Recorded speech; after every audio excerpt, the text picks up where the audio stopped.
11,700 years ago, the climate of this planet shifted. Ice sheets that had covered northern continents for tens of thousands of years began to retreat.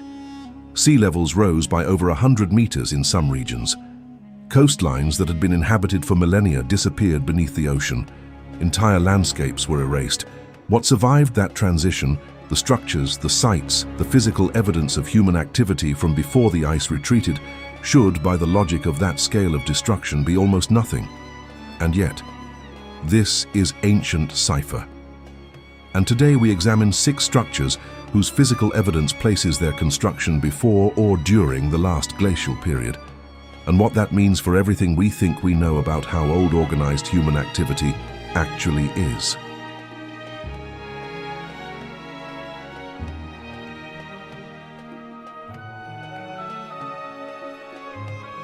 The end of the last ice age was not a single event. It was a process, stretching across several thousand years, punctuated by periods of rapid warming and abrupt climate reversals, producing one of the most dramatic environmental transformations the planet has undergone in the last 100,000 years. During the glacial maximum, the period of maximum ice coverage, roughly 26,000 to 19,000 years ago, global sea levels were approximately 120 meters lower than they are today. The continental shelves of every ocean were exposed land. Britain was connected to continental Europe. Australia was connected to New Guinea. The Persian Gulf was dry. The coastlines of every inhabited continent extended far beyond their current positions into what is now open ocean. The people who lived during that period left traces: tools, hearths, bones, art. Some of those traces have survived in locations above the current waterline. Most have not, because most of the land those people inhabited is now underwater. 6 structures. Each one presents physical evidence that places its construction before the Ice Age fully ended, before approximately 9,700 BCE. Each one examined by credentialed researchers whose findings have generated serious academic discussion, each one pointing toward the same uncomfortable question. How much organized human construction occurred before the world we know existed, and how much of it did the rising ocean take with it?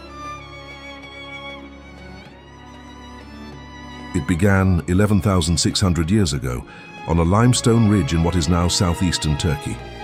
Göbekli Tepe needs no introduction to anyone who follows the archaeology of the ancient world, but its implications for the Ice Age question have not been fully absorbed into the mainstream narrative. The site's oldest confirmed construction layer, designated Layer 3 by excavators, has been dated to approximately 9600 BCE. That date places its construction at the very end of the Younger Dryas, a period of abrupt climatic reversal that temporarily halted the warming trend following the glacial maximum and produced conditions across the Near East that were significantly colder and drier than today. The people who built Layer 3 at Göbekli Tepe were building during the Ice Age's final chapter, not after it, during it, in conditions that the conventional model of human development says were incompatible with the organizational capacity required to quarry, transport and erect 20-ton limestone pillars with the precision visible at the site.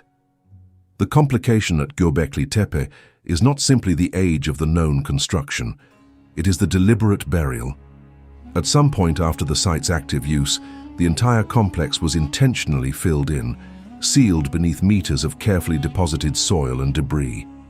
What preceded the known construction layers, what lies beneath the earliest confirmed phase, has not been fully excavated.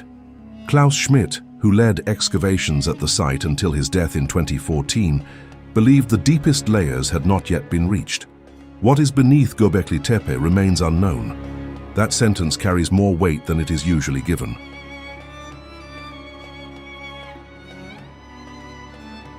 Move from the highlands of Turkey to the coastal waters of the Indian subcontinent. Off the northwestern coast of India, in the Gulf of Khambhat, sonar surveys conducted in 2001 by the National Institute of Ocean Technology detected a series of geometric structures on the seabed at a depth of approximately 40 meters. The structures, regular formations, right angles, what appeared to be walls and foundations, extended across an area of roughly 9 kilometers. The Gulf of Khambhat was dry land during the last glacial maximum. The ocean did not reach its current level in that region until somewhere between 6,000 and 7,000 years ago, as post-glacial sea level rise gradually inundated the coastal plains of the Indian subcontinent. Wood samples recovered from the site were submitted for radiocarbon dating. Some results returned dates in the range of 9,000 years ago, placing potential human activity at the site before the ocean covered it. Those dates remain contested. The interpretation of the sonar detected features as man-made rather than natural geological formations is not universally accepted. What is not contested is the geology. The Gulf of Khambhat was habitable coastal land during the glacial period and for thousands of years afterward. If the structures are man-made, and that question has not been definitively resolved in either direction, they were built before the sea arrived. The full survey of the submerged area has never been completed. The third structure in this examination sits not underwater but at altitude, in the highlands of Bolivia, at nearly 4,000 meters above sea level on the shores of Lake Titicaca. Tiwanaku has been discussed on this channel in the context of its engineering precision. Today, the relevant question is chronological. The mainstream dating of Tiwanaku places its major construction phases between approximately 500 and 1000 CE, well within the historical period and long after the Ice Age ended. That dating is based primarily on ceramic sequences and stratigraphic analysis of the upper construction layers. What complicates the picture is a body of archaeoastronomical analysis, conducted most extensively by engineer and researcher Arthur Posnanski across several decades of fieldwork in the early 20th century, which proposed a radically different date for the site's original construction based on the astronomical alignments embedded in its architecture. Posnanski's calculations, based on the obliquity of the ecliptic, the gradual shift in the angle of the Earth's axial tilt over millennia, placed the original design of Tiwanaku's primary structures at approximately 15,000 BCE. That date is not accepted by mainstream archaeology, which regards Posnanski's methodology as flawed and his conclusions as unsupported by the stratigraphic record. What has not been resolved is why the astronomical alignments at Tiwanaku, when calculated backward using accepted astronomical models, produce dates that fall outside the mainstream construction window. The alignments exist. The calculations have been checked. The discrepancy between the astronomical data and the archaeological dating has not been given a fully satisfying explanation by either side of the debate. The site's lowest construction layers have not been excavated to bedrock. What lies beneath the known phases of Tiwanaku, whether there is an earlier construction episode predating the ceramic-dated phases, remains an open question. Halfway through these 6 structures, the pattern that connects them deserves to be named directly. Each of the 3 sites examined so far presents evidence, geological, astronomical, or stratigraphic, that places at least the possibility of significant human construction activity before or during the late glacial period. None of that evidence has been definitively confirmed. None has been definitively refuted. What they share is a gap between the physical evidence and the explanation the mainstream record has provided for it, a gap that has been noted, debated, and then largely set aside rather than investigated to resolution. The question is not whether these sites prove a pre-Ice Age civilization. That is a claim the current evidence does not support with certainty. The question is more precise. Why have the gaps not been closed? Some researchers will raise the reasonable objection here that absence of investigation is not evidence of suppression. Archaeology operates with limited resources, competing priorities, and methodological caution that prevents premature conclusions. The gaps exist because closing them is expensive, technically demanding, and potentially disruptive to established frameworks that the field is not obligated to abandon without compelling evidence. That is a fair and accurate description of how science works. It is also in these specific cases a description of how a significant question can remain open for decades without anyone being formally responsible for answering it. The gaps at Göbekli Tepe, Khambhat, and Tiwanaku have been documented long enough that the absence of resolution is itself a data point.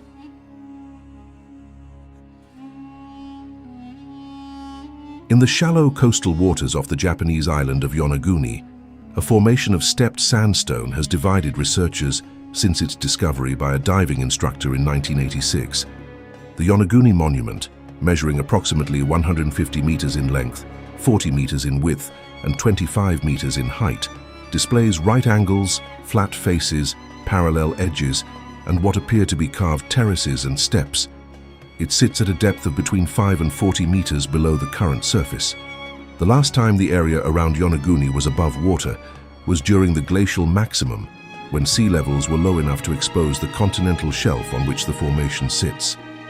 If the Yonaguni Monument is man-made, or even partially man-modified, the construction occurred at a date when that section of the East China Sea was dry land. Geological models place that above-water period at a minimum of 10,000 years ago, and potentially significantly earlier. The debate between natural formation and human construction at Yonaguni has not been resolved. What has been established is the geological timeline. The formation has been submerged for at least 10 millennia. Whatever occurred there, natural, human, or some combination, occurred before the Ice Age fully ended and the sea reclaimed the shelf. In the underwater caves of the Yucatán Peninsula, human remains have been recovered from submerged passages at depths and in locations that required either deliberate underwater placement or deposition during a period when the caves were dry, when sea levels were low enough to make the passages walkable. Dating of human skeletal remains recovered from the Yucatán cenote system has placed some individuals at between 12 and 13,000 years ago, firmly within the late glacial period, before the Ice Age ended and before the Caribbean Sea reached its current level. What makes the cenote evidence significant in this context is not the remains themselves. Human presence in the Americas at this date is documented and accepted. It is the context of the remains. Several have been found in locations deep within cave systems, in positions and with associated features suggesting intentional placement rather than accidental death. Stone arrangements in some passages have been interpreted by researchers as deliberate, organized, ceremonial.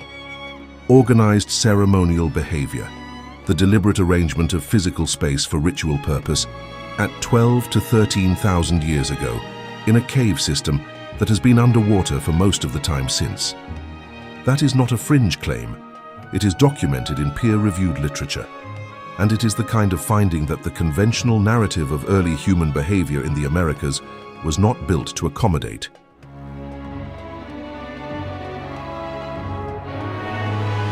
The sixth and final structure in this examination is one of the least discussed in mainstream archaeology, despite sitting in one of the most studied regions of the ancient world.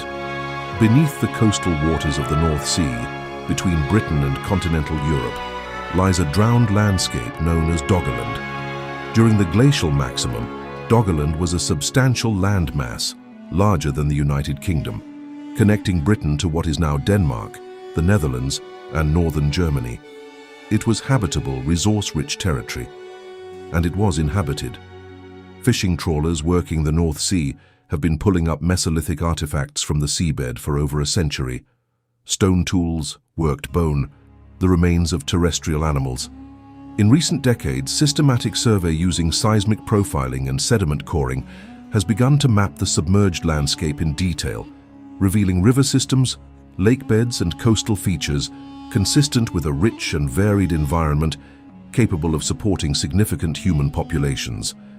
What has not yet been fully investigated is whether the populations of Doggerland, who lived there for thousands of years before the rising post-glacial ocean, finally submerged the last of the land around 6500 BCE, left behind structural evidence, organized construction, architecture, the physical traces of a society that was not simply surviving, but building. The technology to investigate at these depths and across this geographic scale has only recently become available. The survey work is ongoing. What Doggerland will eventually yield, in terms of evidence of organized human construction before the Ice Age ended and the North Sea filled, has not yet been determined. It is one of the largest unexplored archaeological landscapes on Earth, and it has been sitting under 40 meters of water, largely unexamined for 8,500 years. 6 structures, 6 separate regions, each one presenting physical evidence that places significant human activity, and in several cases, what appears to be organized, intentional construction before or during the final centuries of the last Ice Age. None of this evidence has been suppressed. It has been published, debated, and in most cases acknowledged by the mainstream field. What has not happened is the sustained, systematic investigation that the scale of the question demands. The gaps have been documented. They have not been closed. The Ice Age ended 11,700 years ago. The ocean rose. The coastlines retreated inland. The landscapes that had been inhabited for tens of thousands of years disappeared beneath water that is still there. What was built on those landscapes? What was organized, constructed, and maintained by the people who lived through the last glacial period and its catastrophic end is mostly gone, taken by the same geological process that reshaped the planet. What remains is the question, not whether people were there. We know people were there. The question is what they were doing, and whether the word we reach for when we consider the evidence carefully and without the comfort of a timeline that was always too conservative is the same word we have been reluctant to use. Civilization. How early does that word actually apply? And what would change in how we understand ourselves, our history, and our place in it if the answer turned out to be much earlier than the version we have been taught?